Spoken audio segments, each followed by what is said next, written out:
ಅನುದಿನ ಅನುಕ್ಷಣ ಮನೆಯಲ್ಲೂ ಕಲಿಯೋಣ ಕಲಿಕೆಯ ಹೊಸ ಹಾದಿಯಲಿ ಜೊತೆಗೂಡಿ ಹೆಜ್ಜೆಯ ಹಾಕೋಣ ಸಂತಸದಿ ಕಲಿಯೋಣ ನಮ್ಮ ಹೆಮ್ಮೆಯ ಈ ಕ್ಲಾಸಿನಲ್ಲಿ.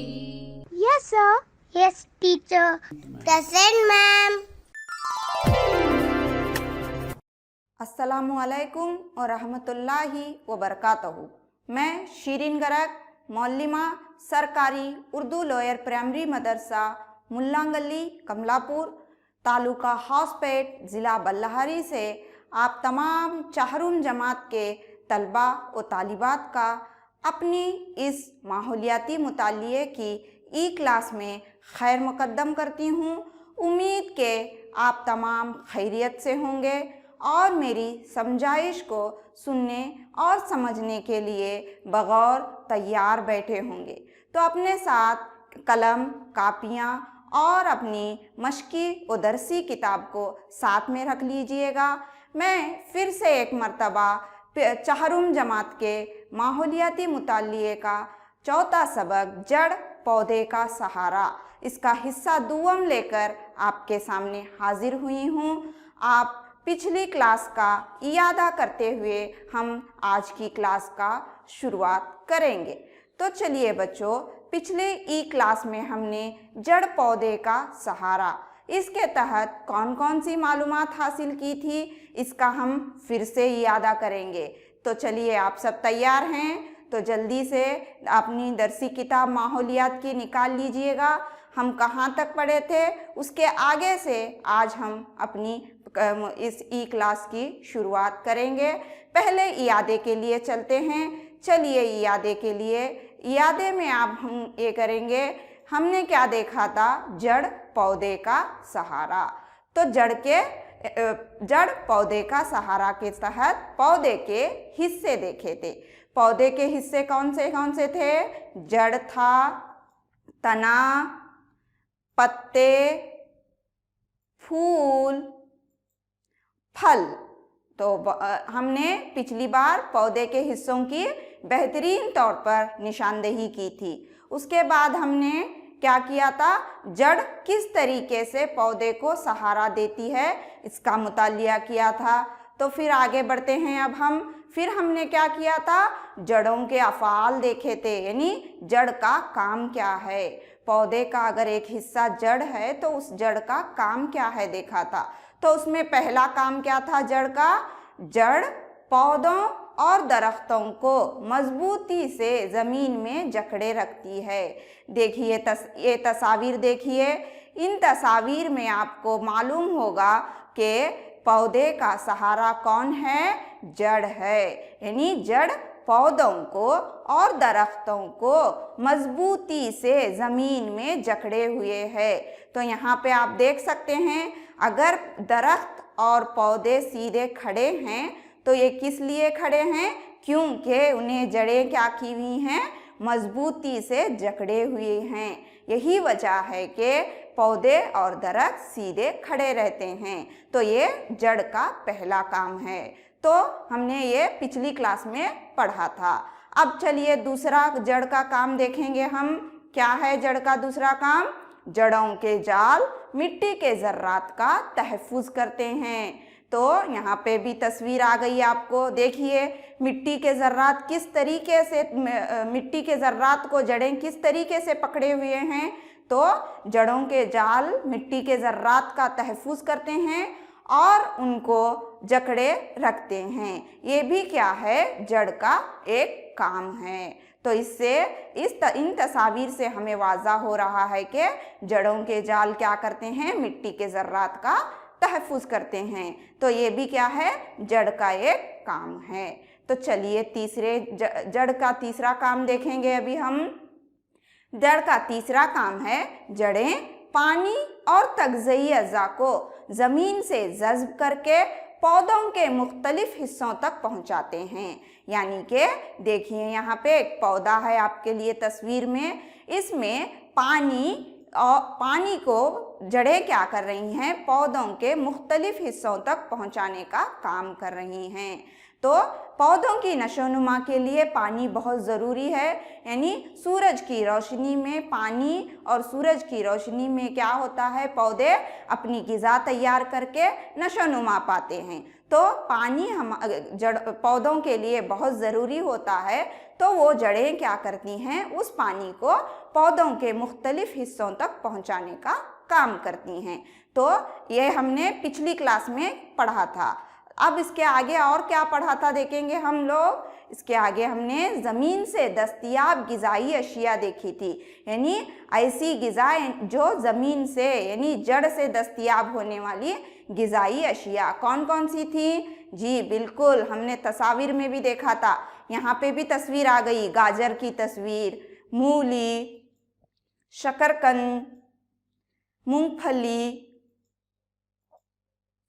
उसको तरमीम शुदा जड़ भी कहते हैं, और अदरक, शलजम, आलू, और ये देखिए पूरे भी किस तरीके से ज़मीन से दस्तयाब हो रही हैं ग़िज़ाई अशिया। इसमें तमाम जो भी हमारे जो पिछली क्लास में हमने पढ़ा था, तरमीम शुदा जड़ों की जो जो मिसालें वो तमाम यहाँ पे मौजूद हैं। तो हमने पिछली क्लास में जड़ों के अफ़ाल देखे थे और तरमीम शुदा जड़ें यानी कि ज़मीन से दस्तयाब ग़िज़ाई अशिया का मुशाहिदा किया था। तो आज हम क्या करेंगे, इसके आगे की मालूमात जड़ पौधे का सहारा, इसके तहत हिस्सा दुवम का हम क्या करेंगे, इसमें जड़ के इस्तेमालात समझेंगे।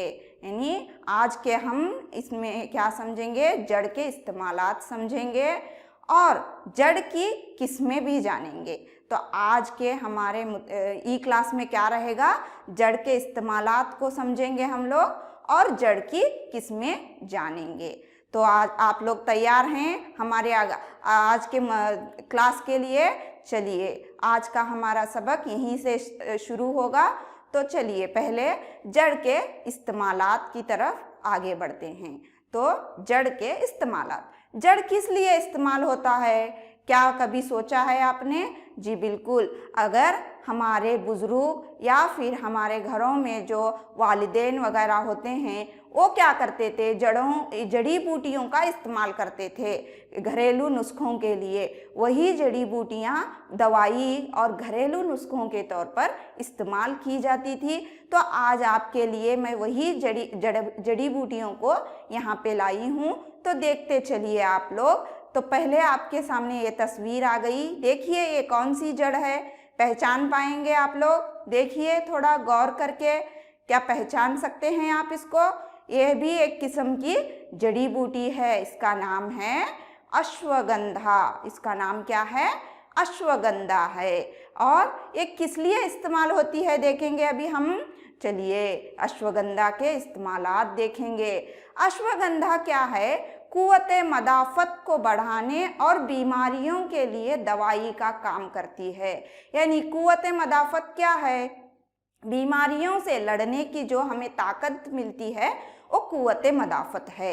यही एक खुसूसियत किसमें पाई जाती है, इस अश्वगंधा की जड़ी बूटी में पाई जाती है। इसीलिए ये अश्वगंधा जड़ी बूटी को कुव्वते मदाफ़त को बढ़ाने के लिए इस्तेमाल किया जाता है। इसके अलावा और कई किस लिए इस्तेमाल करते हैं इसको, अश्वगंधा में बैक्टीरिया और जरासीम को रोकने की खुसूसियात पाए जाने की वजह से इस जड़ को ज़ख्मों के इलाज के लिए इस्तेमाल किया जाता है। यानी अगर हमें कोई ज़ख्म हो जाए या फिर कुछ कहीं गिर कर हमें चोट लग जाए तो उस पर इस अश्वगंधा को जड़ी बूटी को घिस कर उसकी लेप को क्या किया जाता है, उस ज़ख्म पर लगाने से ज़ख्म जल्दी भर जाते हैं, क्योंकि इसमें क्या पाई जाती है, बैक्टीरिया और जरासीम को रोकने की खुसूसियत पाई जाती है।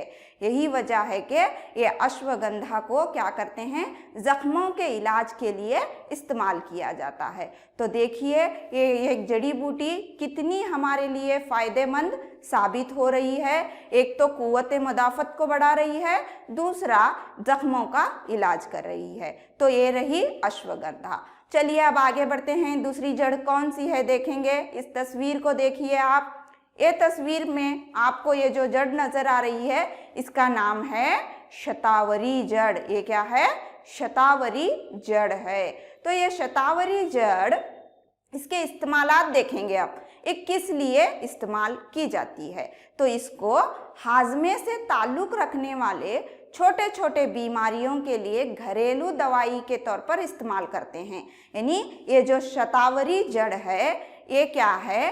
हाजमे यानी बदहजमी के लिए जो बीमारी होती है, पेट का दर्द होता है, उसको दूर करने के लिए इसको घरेलू दवाई के तौर पर इस्तेमाल करते हैं। तो यह हाजमे की शिकायत को दूर करने वाली एक जड़ है।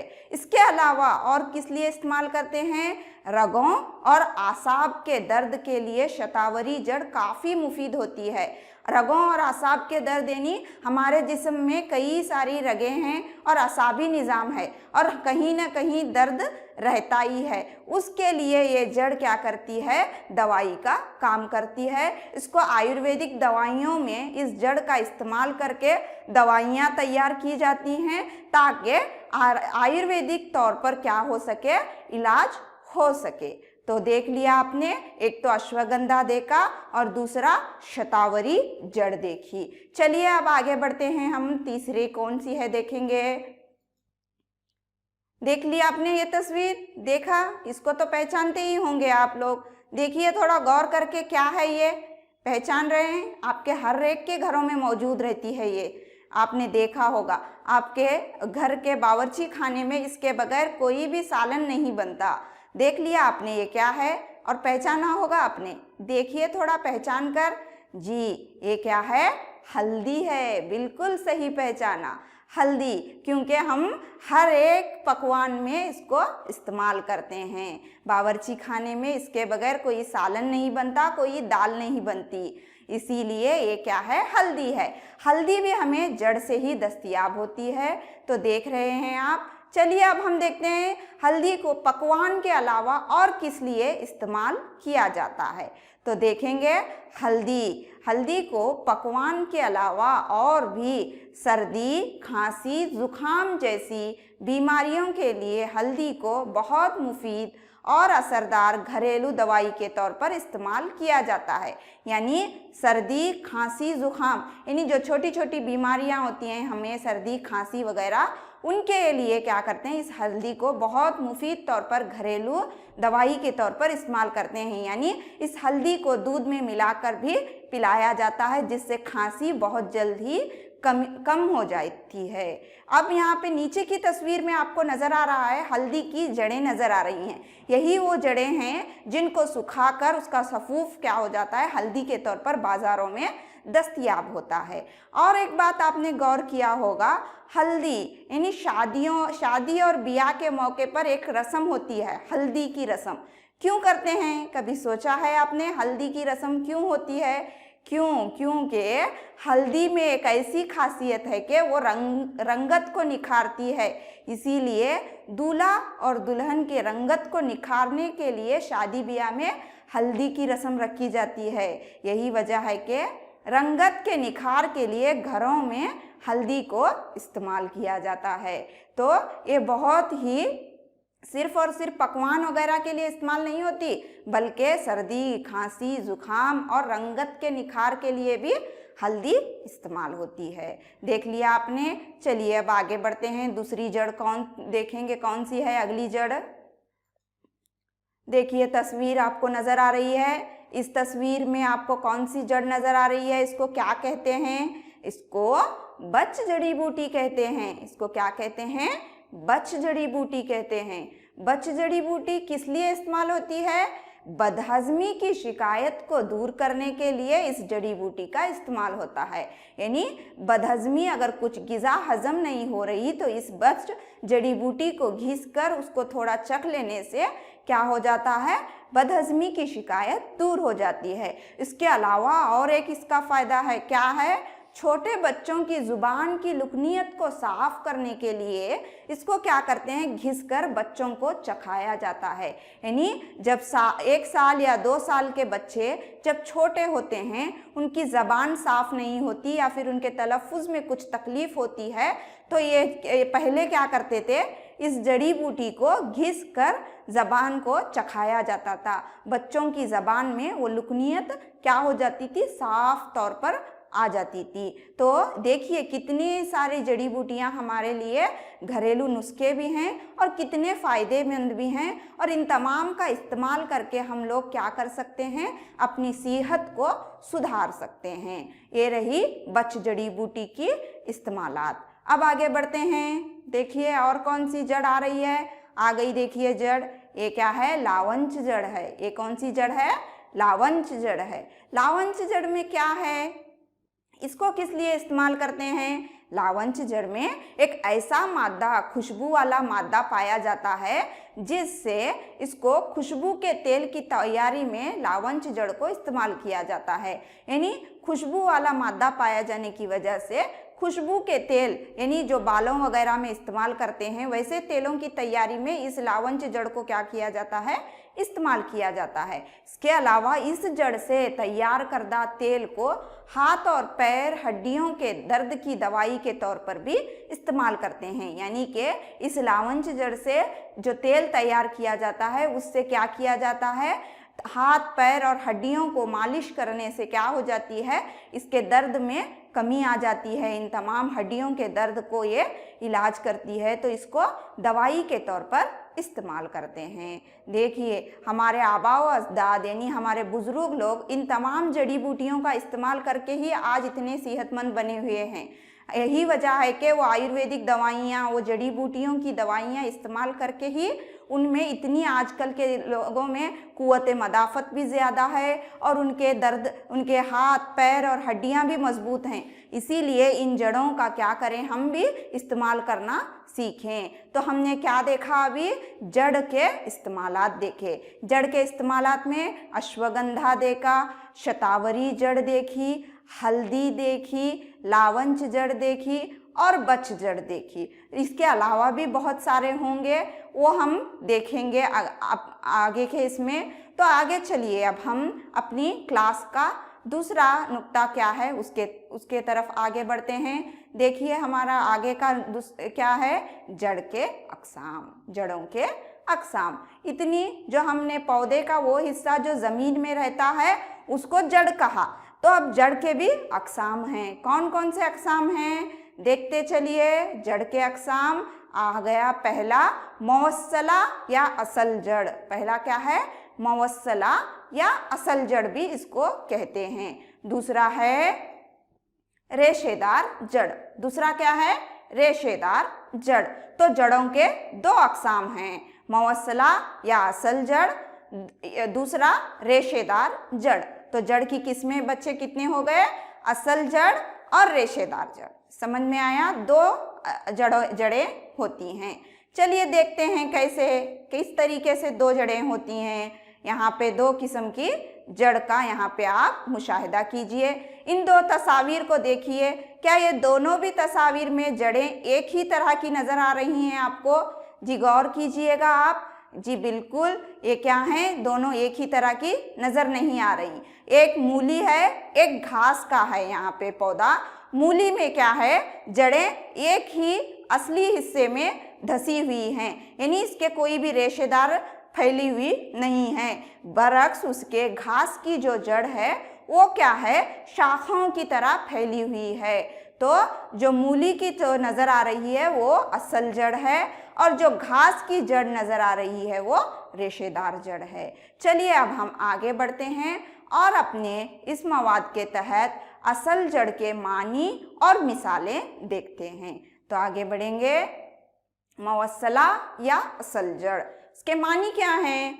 जड़ का असली हिस्सा जो ज़मीन के अंदर धंसा होता है उसको मवस्सला जड़ या असल जड़ कहते हैं।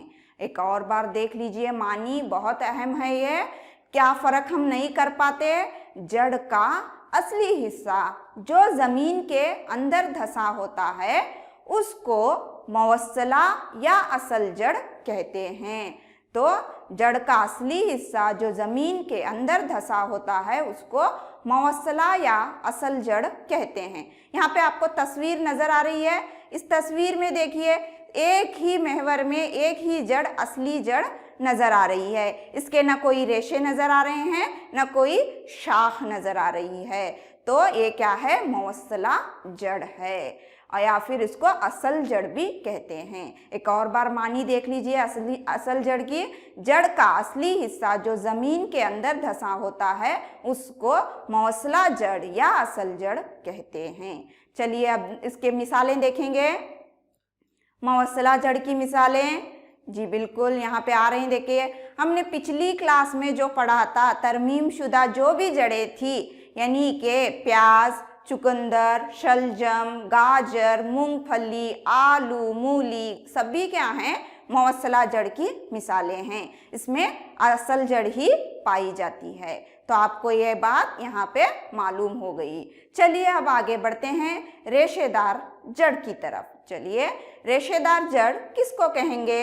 ऐसी जड़ जिसकी कोई नुमायां महवर नहीं होता और जिसकी जड़ें शाखों की तरह फैली होती हैं। यहाँ पे आपको तस्वीर में भी नज़र आ रहा है कि इसका एक माकूल या मुनासिब महवर नहीं है, एक जिधर चाहे उधर फैली हुई हैं, शाखों की तरह फैली हुई हैं। तो ये क्या है? रेशेदार जड़ है। तो असल जड़ में असली एक ही जड़ ज़मीन में धंसा होता है, बरअक्स उसके रेशेदार जड़ में क्या होता है? शाखों की तरह जड़ें फैली होती हैं। आपको फ़र्क मालूम हो गया रेशेदार जड़ और असल जड़ में। यहाँ पे और एक बार मैं मानी बता देती हूँ रेशेदार जड़ की। ऐसी जड़ जिसका कोई नुमायां महवर नहीं होता और जिसकी जड़ें शाखों की तरह फैली हुई होती हैं। समझ में आ गया? तो उनको क्या कहेंगे हम?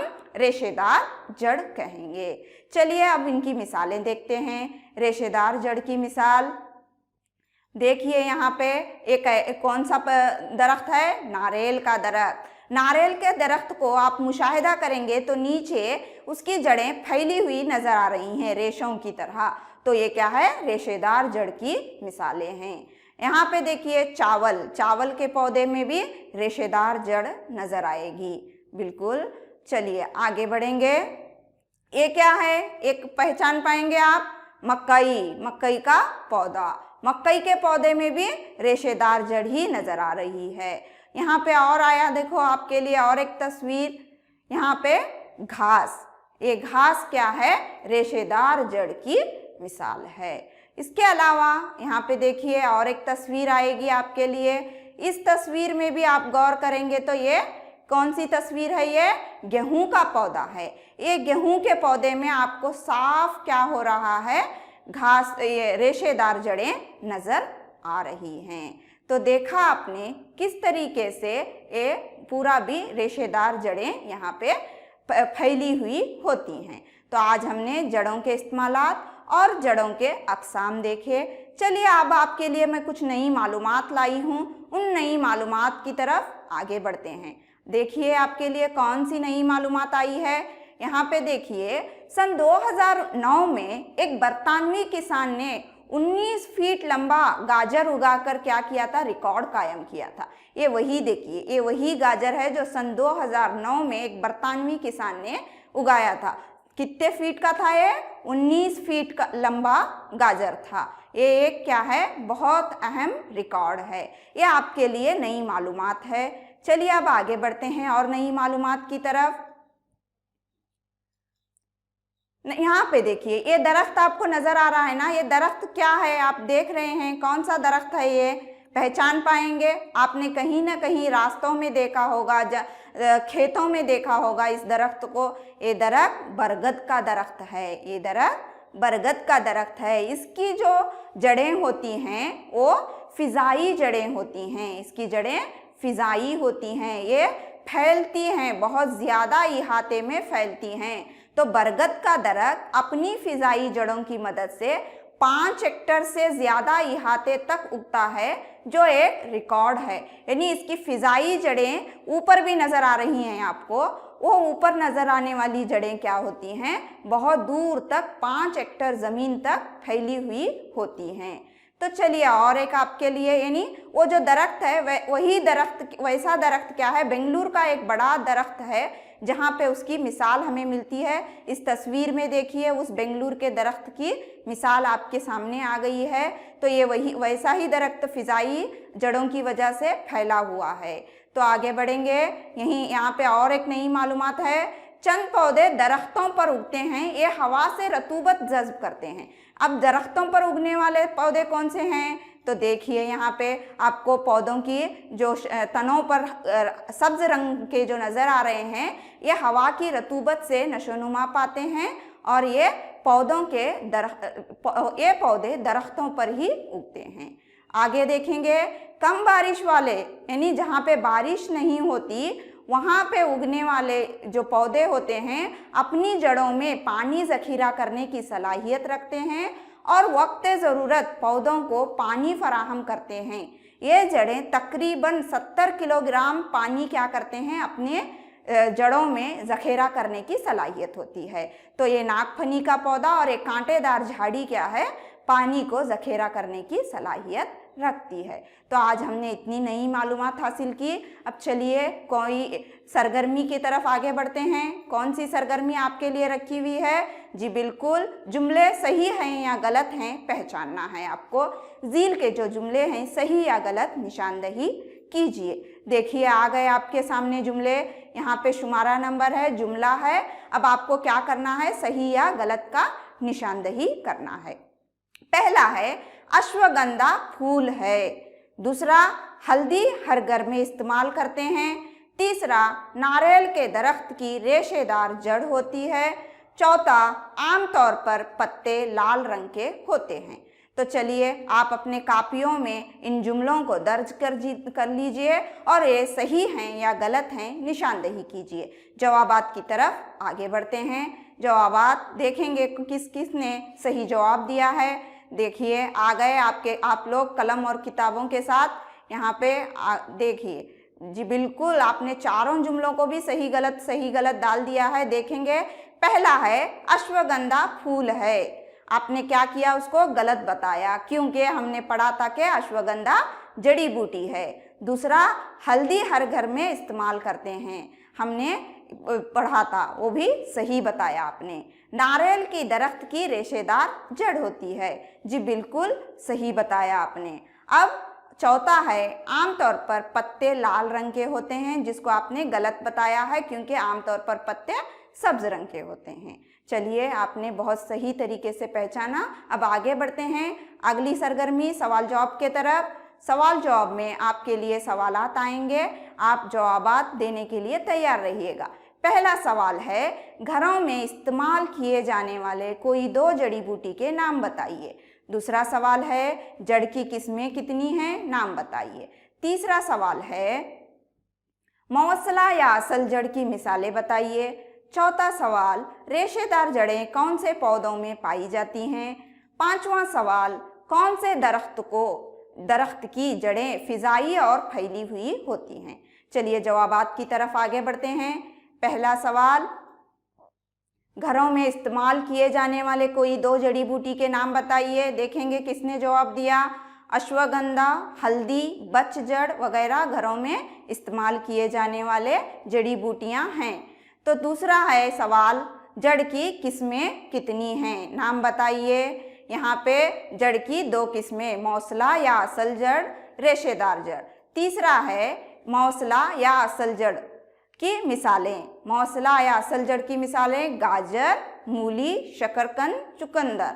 चौथा है रेशेदार जड़ें कौन से पौधों में पाई जाती हैं।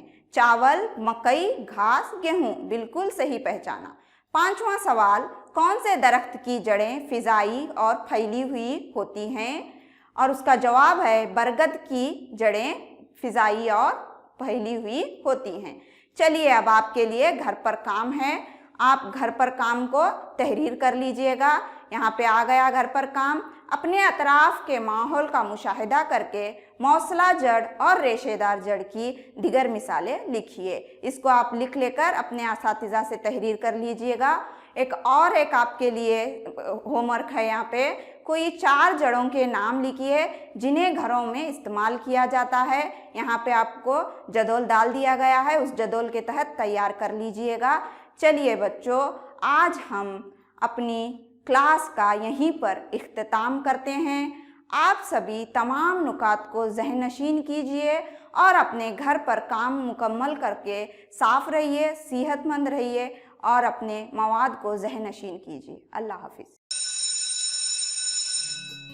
ಅನುದಿನ ಅನುಕ್ಷಣ ಮನೆಯಲ್ಲೂ ಕಲಿಯೋಣ, ಕಲಿಕೆಯ ಹೊಸ ಹಾದಿಯಲಿ ಜೊತೆಗೂಡಿ ಹೆಜ್ಜೆಯ ಹಾಕೋಣ, ಸಂತಸದಿ ಕಲಿಯೋಣ ನಮ್ಮ ಹೆಮ್ಮೆಯ ಈ ಕ್ಲಾಸಿನಲ್ಲಿ.